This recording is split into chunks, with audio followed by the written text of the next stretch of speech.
Welcome to our channel. Today we how to authorize Cloudflare WAF settings without breaking SEO. Detailed guide step by step clearly.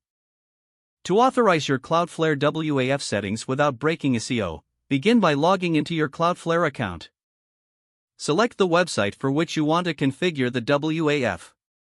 Navigate to the Firewall section in the dashboard. Click on Web Application Firewall to access the settings. Review the existing security rules that are currently enabled. Make a note of any custom rules you may have set up previously. Next, decide which settings you need to authorize for your specific application. Ensure to assess the impact of each rule on your current SEO strategy. To maintain optimal SEO, focus on rules related to security threats rather than blocking legitimate traffic. Now, modify the settings to allow specific IP addresses if needed. Go to Tools within the firewall settings to add any necessary IP whitelist entries. Consider temporarily lowering the sensitivity of the WAF to minimize disruptions.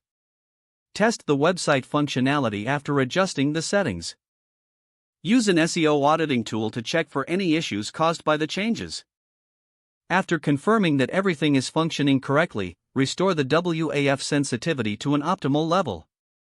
Monitor your website's traffic and engagement metrics to ensure no adverse effects on SEO. Document your settings and any changes made for future reference. Readjust the settings periodically to keep your WAF aligned with evolving SEO practices. Regularly update your rules to respond to emerging security threats without compromising SEO. Finally, stay informed about Cloudflare updates that may enhance both security and SEO performance. If the page does not load, refresh the browser or try again in a private or incognito window.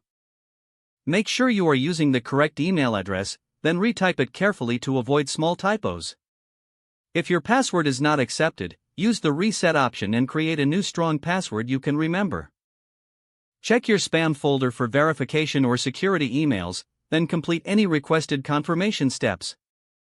Enable two-factor authentication if available to improve account security and reduce unauthorized access risk. After signing in, review your profile details so your contact information and settings are accurate and current. If you see an error message, note it down and try again after restarting your device and internet connection.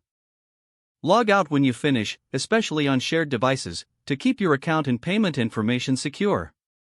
Don't forget to like this video and subscribe to our channel for more step-by-step tech guides.